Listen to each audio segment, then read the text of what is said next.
Olá! Então, agora eu vou gravar a segunda parte do livro. Eu achei que fosse ficar longo, por isso que eu resolvi dividir em duas partes, mas se eu soubesse que era curto assim, eu teria juntado em um. Enfim, agora foi, vamos lá. Poesias Americanas e Juca Capirama, do livro Últimos Cantos, do Gonçalves Dias, que é uma obra obrigatória para o UFPR desse ano e também foi para o ano passado. Então, vamos lá. Lembrando que esses slides não foram produzidos por mim. Eu vou deixar na descrição o link onde eu consegui, que é feito por esse Edi Literatura. E eu resolvi pegar uma versão assim do que o livro integral em si, porque ele é escrito num português mais antigo. Eu teria muita dificuldade em conseguir ler, você também teria dificuldade em entender. Então, desse jeito eu achei melhor e também vão ter umas explicaçõezinhas nos slides. Mas chega de enrolação, vamos lá. O Ijuca Capirama é uma expressão indígena que significa o que há de ser morto, o que é digno de ser morto. Então, Ijuca Capirama, como a gente costuma pensar que seria o nome do herói, não é. Não é o nome do herói da história. É um poema épico dramático indianista, porque o Gonçalves Dias, ele é um romântico, que é dividido em 10 cantos. Cada canto vai ter uma estrutura diferente, vai ter uma métrica, a divisão em estrofes variadas e o ritmo ele vai se adaptando à atmosfera da cena. Então, às vezes é um trecho de ação, vai ser mais rápido, vai ser uma descrição um pouco mais tranquila, um clima mais triste, para conseguir captar a essência do canto. O cenário vai ser que tem uma tribo, que se chama Tribo Timbira, que vai preparar o sacrifício de um prisioneiro, que é o jovem guerreiro Tupi. Muito bem, vai começar nesse primeiro canto com os versos de 11 sílabas poéticas com rimas paralelas, intercaladas, enfim, aqui tá a explicaçãozinha. No centro da taba se estende um terreiro, onde ora se aduna o concílio guerreiro da tribo senhora, das tribos servis. Os velhos sentados praticam de outrora e os moços inquietos, que a festa enamora, derramam-se em torno de um índio infeliz. Então está descrevendo o cenário. Quem é esse índio infeliz? Ninguém sabe. O seu nome é ignoto. Sua tribo não diz. De um povo remoto descende, por certo, de um povo gentil. Assim, lá na Grécia, o escravo insulano tornavam indistinto do vil muçulmano as linhas corretas do nobre perfil. Por causa de guerra, caiu prisioneiro nas mãos dos timbiras. No extenso terreiro, assola-se o teto que o teve em prisão. Então, só recapitulando, é o prisioneiro, que seria o Tupi, ele tá nessa outra tribo, que é a Timbira. Ok, voltando. Por casos de guerra, caiu prisioneiro nas mãos dos timbiras, no extenso terreiro. Assola-se o teto que o teve em prisão. Convidam-se as tribos dos seus arredores, cuidosos se incumbem do vaso das cores, dos vários aprestos da honrosa função. Durante os preparativos, esse seria um ritual antropofágico, e esse prisioneiro ele estaria sempre quieto. E daí teria um cacique dessa tribo que vai querer com que ele fale. Segundo canto. Em fundos vasos da alvacenta argila ferve o cauim. Enchem-se as copas, o prazer começa, reina o festim. O prisioneiro, cuja morte anseiam, sentado está. O prisioneiro que outro sol no acaso jamais verá. A dura corda que lhe enlaça o colo mostra-lhe o fim da vida escura, que será mais breve do que o festim. Então ele vai morrer mais rápido que essa festinha vai acabar. Festim. Contudo, os olhos do ignóbil pranto seco estão. Mudos os lábios não desceram queixas do coração, mas um martírio que encobrir não pode, em rugas faz a mentirosa placidez do rosto na fronte audaz. Que tens, guerreiro, que temor te assalta no passo horrendo.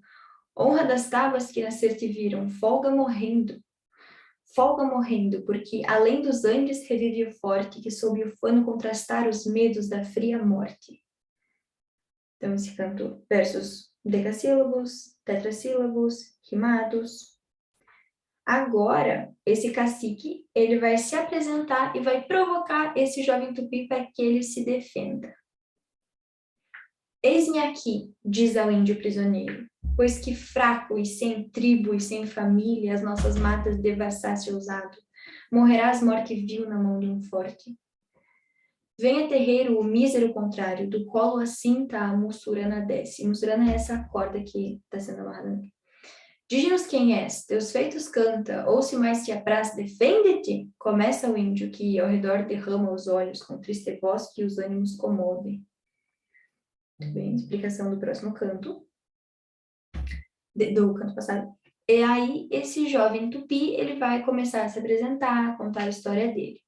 E no final, ele se comove lembrando do pai e pede a essa tribo que libertem ele para que ele vá e salve o pai dele. Meu canto de morte, guerreiros, ouvi. Sou filho das selvas, nas selvas cresci. Guerreiros descendo da tribo Tupi. Da tribo pujante que agora anda errante, por fado inconstante, guerreiros nasci. Essa parte é bem famosa. Sou bravo, sou forte, sou filho do norte. Meu canto de morte, guerreiros, ouvi.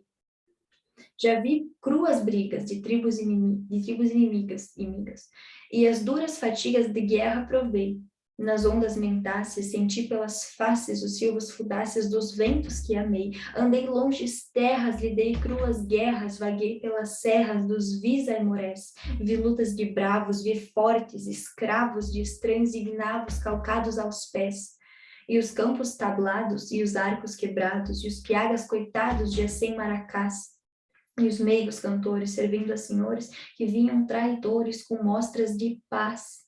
Aos golpes do inimigo, meu último amigo, sem lar, sem abrigo, caiu junto a mim. Com o plácido rosto, sereno e composto, acerbo desgosto, comigo sofri. Meu pai a meu lado, já cego e quebrado, de pernas ralado, firmava-se em mim. Nós, ambos mesquinhos, por índios caminhos, cobertos de espinhos, chegamos aqui.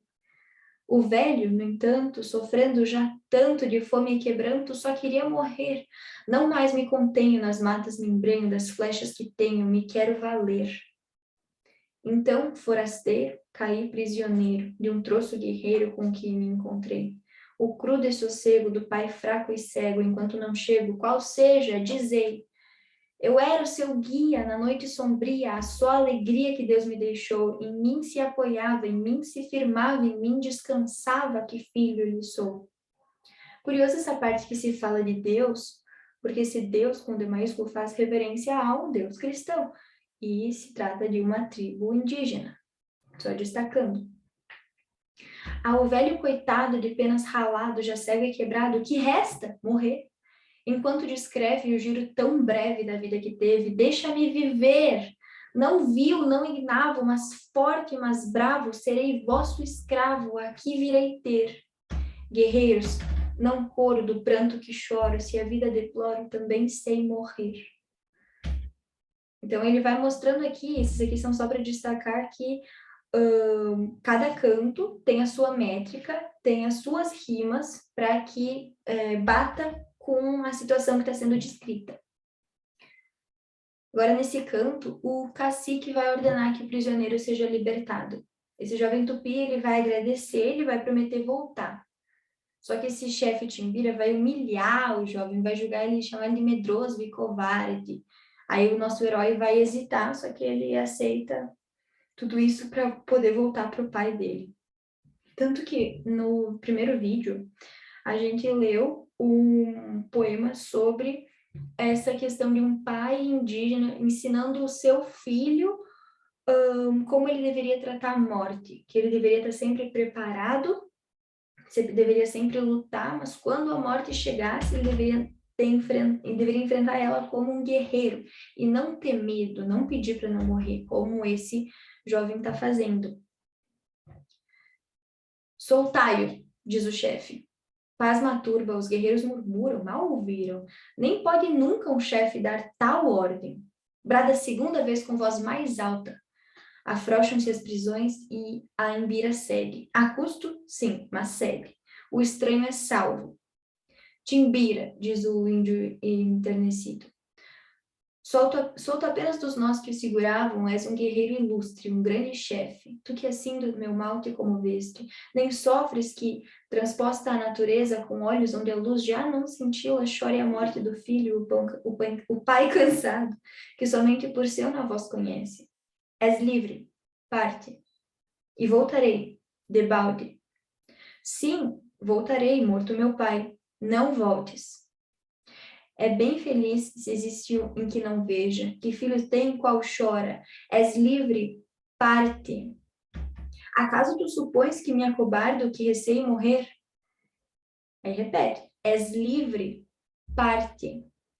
Ele responde, ora, não partirei, quero provar-te que um filho dos tupis vive com honra, e com honra maior, se acaso vencem da morte o passo glorioso afronta.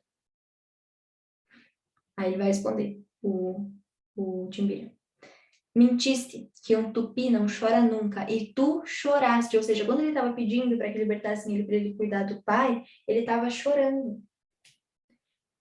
E isso é uma desonra, ele não estava enfrentando a morte como um guerreiro. Então, ele não poderia mais participar de um ritual antropofágico, porque ele não valeria, sabe? Porque se tinha esse ritual em que se fazia um índio de outra tribo prisioneiro e eles participavam desse ritual e comiam o corpo, não seria simples.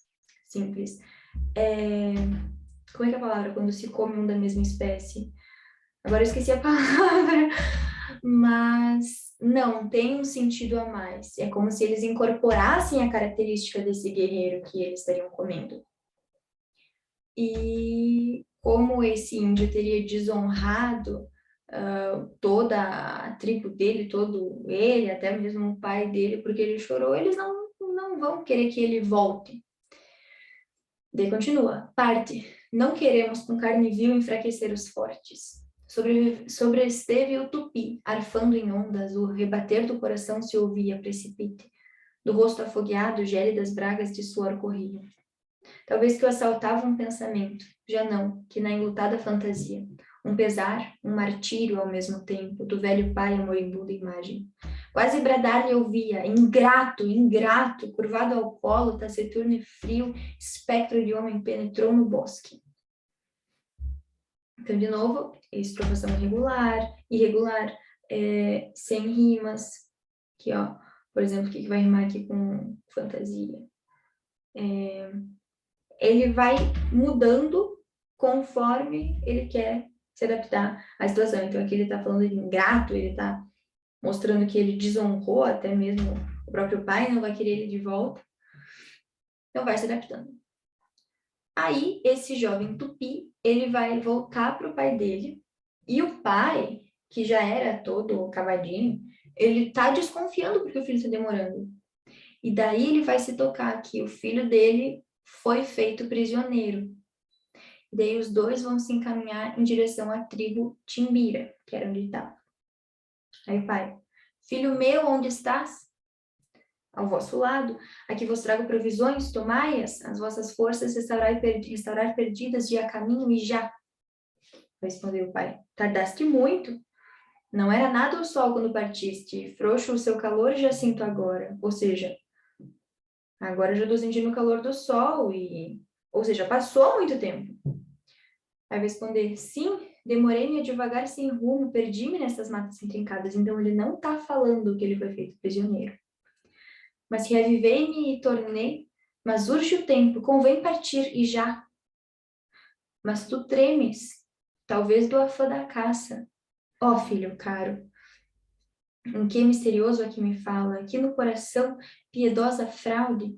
Será por certo que não mentes nunca? Não conheces temor e agora temes? Vejo e sei, é Tupã que nos aflige, e contra o seu querer não valem brios. Partamos. E com mão trêmula, incerta, procura o filho, tateando as trevas da sua noite lúgubre e medonha. Sentindo o acre odor das frescas tintas, ou seja, ele era cego. Uma ideia fatal correu-lhe à mente. Do filho, os membros gélidos apalpa, e a dolorosa maciez das plumas, porque eles fizeram um monte de pintura e plumas no jovem. Conhece estremecendo.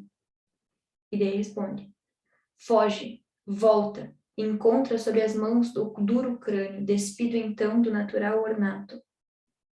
Tu, prisioneiro, tu? Vós os dissestes. Dos índios? Sim. De qual nação? Timbiras. E a mussurana funeral rompeste, dos falsos manitos quebraste a massa. Nada fiz, aqui estou. Nada. Emudecem. Curto instante depois prossegue o velho. Tu és valente, bem eu sei, confesso. Fizeste o certo ou já não foras vivo? Nada fiz. Mas souberam da existência de um pobre velho que em mim só vivia. E depois? Então vocês estão entendendo que é o diálogo entre pai e filho. Eis-me aqui. Fica essa taba na direção do sol quando transmonta. É longe? Não muito. Tem razão, partamos. E quereis ir? Na direção do acaso. O velho Tupi, ele vai... Então, eles vão juntos voltar para essa tribo dos Timbiras para que o filho morra com coragem, com força, com honra. Então, o velho Tupi, o pai, vai agradecer a generosidade dos Timbiras e vai apresentar o filho para o sacrifício. E o chefe Timbira alega que o jovem era indigno do ritual porque havia chorado. Ou seja, ele não tinha contado essa parte para o pai.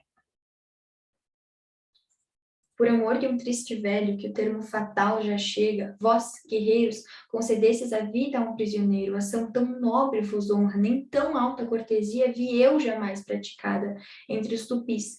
E mas foram senhores em gentileza, ou seja, ele está agradecendo que os timbiras deixaram o filho dele livre do ritual e ele está indo lá para agradecer, né? Mas o chefe dos timbiras, os sobrolhos encrespando, ao velho tupi-guerreiro responde com torvo acento. Nada farei do que dizes. É teu filho embele e fraco. Aviltaria o triunfo da mais guerreira das tribos, derramar de seu ignóbil sangue, ele chorou de covarde. Nós outros, fortes timbiras, só de heróis fazemos pasto. Do velho tupi-guerreiro, a surda voz na garganta faz ouvir uns sons confusos como os rugidos de um tigre que de pouco a pouco se assanha. Humilhado, o pai desse tupi vai amaldiçoar o filho.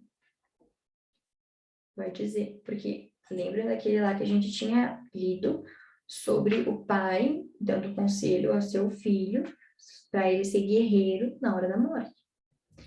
E daí o pai vai começar a dar um sermão para o seu filho. Tu choraste em presença da morte? Na presença de estranhos choraste? Não descende o covarde do forte, pois choraste, meu filho não és. Então ele renega o filho porque ele chorou. Possas tu, descendente maldito de uma tribo de nobres guerreiros, implorando cruéis forasteiros, seres presa de vis amores. Possas tu, isolado na terra, sem arrimo e sem pátria vagando, rejeitado na morte e na guerra, rejeitado dos homens na paz. Ser das gentes o espectro execrado, não encontres amor nas mulheres. Teus amigos, se amigos tiveres, tenham alma inconstante e falaz. Não encontres doçura no dia, nem as cores da aurora te ameiguem, e entre as larvas da noite sombria nunca possas descanso gozar. Não encontres um tronco, uma pedra posta ao sol, posta às chuvas e aos ventos, padecendo os maiores tormentos, onde possas a fronte pousar. Então, ele amaldiçoa demais o filho, porque o filho chorou. E após a desonra, esse jovem tupi, ele vai avançar irado contra os timbiras, ou seja, ele vai provocar outra guerra, nessa qual ele vai estar disposto a morrer e ele vai estar enfrentando com coragem. E daí o pai vai se emocionar ao perceber o filho lutando. E daí o cacique timbira vai, então, finalmente declarar que o jovem era digno, sim, do ritual. Então, agora uma cena de ação. Isto dizendo, o miserando velho, a quem Tupã, tamanha dor, tal fado, já nos confins da vida reservada, vai com trêmulo pé, com as mãos já frias, da sua noite escura, densas trevas, palpando. Alarma, alarma! O velho para. O grito que escutou é voz do filho, voz de guerra, que ouviu já tantas vezes. Noutra quadra melhor, alarma, alarma! Eu não sei qual é a entonação que ele usava. Esse momento só vai apagar-se. Só vai apagar-lhe os tão compridos transes, as angústias que o frio coração lhe atormentaram, de guerreiro e de pai, vale de sobra. Ele que em tanta dor se contivera, tomado pelo súbito contraste, desfaz-se agora em pranto copioso, que o exaurido coração remoça. A tabas te alborota, os golpes descem, gritos, imprecações profundas soam, emaranhada a multidão braveja, revolve-se, a novela se confusa, e a mais revolta em maior furor se acende, e os sons dos golpes que incessantes fervem, vozes, gemidos, estentor de morte, vão longe pelas armas seranias, da humana tempestade propagando, quantas vagas de povo enfurecido contra um rochedo vivo se quebravam. Então está descrevendo a cena da guerra. Era ele, o Tupi. Nem fora justo que a fama dos tupis, o nome, a glória, aturado labor de tantos anos, derradeiro brasão da raça extinta, de um jacto que por um só se aniquilasse. Basta, basta, clama o chefe dos timbiras. Basta, guerreiro ilustre, assaz lutaste, para o sacrifício és mister forças. E o guerreiro parou, caiu nos braços do velho pai, que o cinge contra o peito, com lágrimas de júbilo bradando. Este sim é meu filho muito amado. E pois que eu acho, enfim, qual sempre eu tive, corram corram livres as lágrimas que choro. Estas lágrimas, sim, não desonram. Então, o problema em si não é o choro, mas é chorar, ou seja, é ter medo em frente à morte. Porque aqui, o pai em si está chorando de orgulho do filho. E isso não é desonrar, mas chorar se ele estivesse com uma flecha apontada ao peito, aí seria desonra. Então, o próximo canto. Passado o tempo, um velho timbira, então, muito tempo depois disso, um velho timbira vai narrar às crianças da tribo a história do jovem Tupi. Um velho timbira, coberto de glória, guardou a memória do moço guerreiro, do velho Tupi. E à noite, nas tabas, se alguém duvidava do que ele contava, dizia prudente: meninos, eu vi. Eu vi o brioso no largo terreiro cantar prisioneiro, seu canto de morte que nunca esqueci. Valente como era, chorou sem ter pejo, parece que o vejo, que o tenho na história diante de mim. Eu disse comigo, que infâmia de escravo, pois não, era um bravo, valente e brioso, como ele não vi. E a fé que vos digo, parece-me encanto que quem chorou tanto tivesse a coragem que tinha o Tupi. Assim o Timbira, coberto de glória, guardava a memória do moço guerreiro, do velho Tupi. E à noite nas tabas, se alguém duvidava do que ele contava, tomava prudente. Meninos, eu vi. E aí acaba Ijuca Capirama. E também acabei me arrepiando. Agora, a gente vai ser de poesias americanas e vai para poesias diversas. E esse aqui se chama Nênia. Nênia. É dedicado ao imperador Pedro II, depois que o do seu filho, o herdeiro do trono, Pedro Afonso, faleceu com um aninho. Então, Nênia, a morte sentidíssima do sereníssimo príncipe imperial Dom Pedro. Quando vocês veem íssimo, não siquíssimo, sereníssimo, maravilhosíssimo, é a majestades. Então, morreste como a flor, morreste como a folha verde e linda, que não viu um murcho esmeraldino encanto, bem como um ai que melindroso finda, enquanto as faces não roreja o pranto.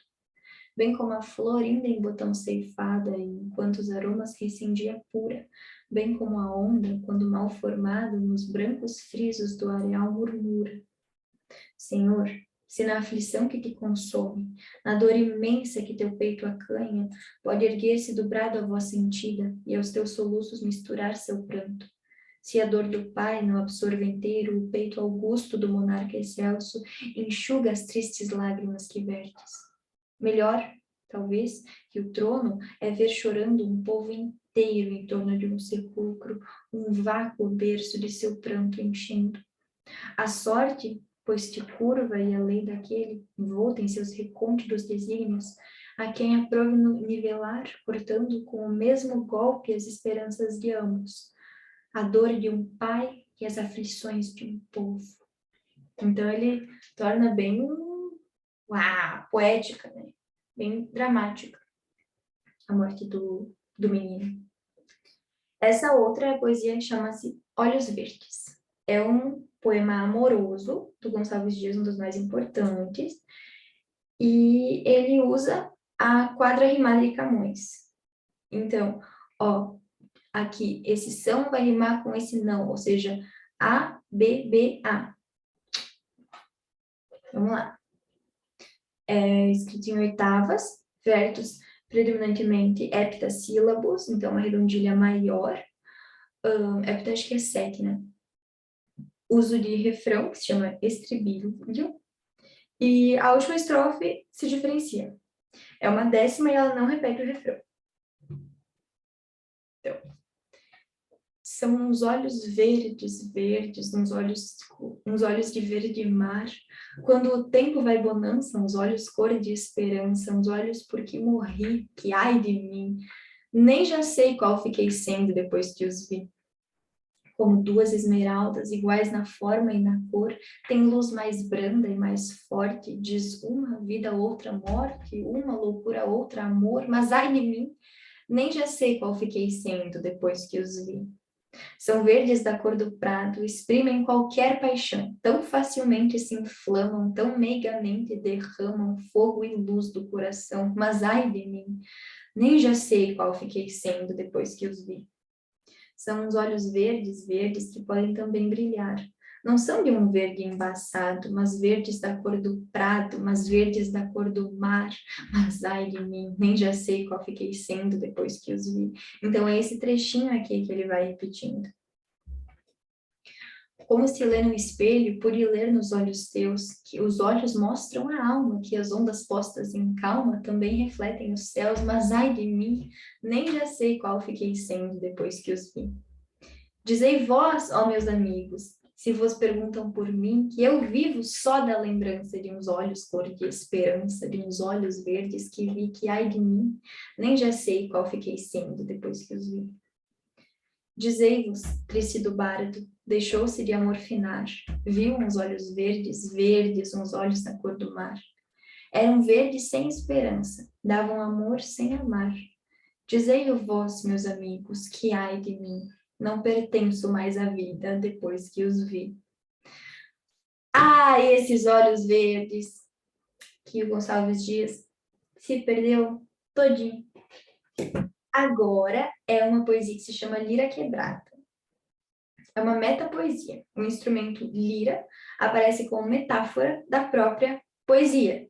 Então, lira quebrada é poesia quebrada, é falta de inspiração poética. É uma poesia não rimada, quartetos com versos decassílabos que não tem rima. Branco é que não tem rima. Então, hoje mal partem roucos sons dos nervos, que amargo pranto descendeu sem custo. Quem há que se não dói de ouvir cantados uns versos de prazer entre soluços? Não peça, pois, um hino ao triste bardo, verde ramo de uma árvore gigante, o raio no passar queimou-lhe o viço, deixando-o por escárnio entre verdores. Pede cantos aos ledos passarinhos, a brisa ao vento, a fonte que murmura, mas não peças canções ao triste bardo, a quem até para um aí já falta o alento. Então, não me peça para escrever, que agora eu não estou conseguindo. É basicamente o que está dizendo. Agora é outra que se chama A Pastora. É um tema medieval da pastora e do seu amado que está muito longe.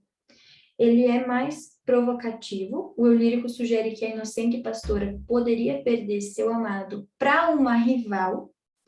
É feito em estrofes de 6 versos, em redondilha maior, com e trissílabas, tem rimas paralelas e intercaladas. Vamos ver. Aqui, paralela é quando tem uma repetição, tipo indo, indo, e intercolada é aquele negócio do B, C, C, B. Esse negócio das letras é tipo assim, você pega o indo, que é as últimas letras de uma palavra, e você dá um nome em uma letra. Por exemplo, como a gente faz em ordem de alfabeto, ou enfim, pega qualquer letra, por exemplo, X. Onde tiver essa mesma, tu vai colocar X também. Então, XX, ou A, BB, enfim. Aqui, onde. Aí, como é uma nova, que não é indo, tu dá uma nova letra. Então, por exemplo, M. Aí tá, OSA. OSA não é nem X, nem M. Então, vai ser K. Aí tu vai ver, OSA K também, KK. Onde, mesma daqui, M. Então, seria XX, M, KK, M. Mas daqui mas faz com A, B, B, C, na ordem do alfabeto, né? Enfim. Ok, recapitulando, é sobre a pastora. Para Serras do Gerês, toca res, gentil pastora, lá te aguarda o bom pastor, teu amor que te chama encantadora. Vai, pastora, vai depressa, já começa o sol no vale a brilhar. Vai, que as tuas companheiras galhofeiras lá estão com ele a folgar. Então, vai que as tuas companheiras estão com ele. Pela aldeia entre os pastores vão rumores de que tens uma rival. Olha, a impressão que dá é que tem esse narrador que ele tá incomodando essa pastora, né? Nessa aldeia, a tua antiga, doce amiga que te quer hoje tão mal. Então, essa rival dela era muito amiga da pastora. Tu não sabes que os amores são traidores, que o homem não sabe amar, e que diz, esta é mais bela, mas aquela é que me sabe agradar. Tenho de aldeia receios, que tem meios de prender um coração. Ou seja, dessa rival. É viva, bela, engraçada, festejada nos cantares do sertão também. Para as serras do Gerês, toca res, gentil pastora, lá que aguarda o bom pastor, teu amor que te chama, encantadora, Gerês. Então, é curtinho, mas é bonitinho, é legal de falar. Essa daqui eu acho que acabou repetindo sem querer os slides, mas assim se acaba a nossa leitura de Últimos Cantos do Gonçalves Dias. Vale a pena dar uma conferida no primeiro vídeo, que não é muito comprido.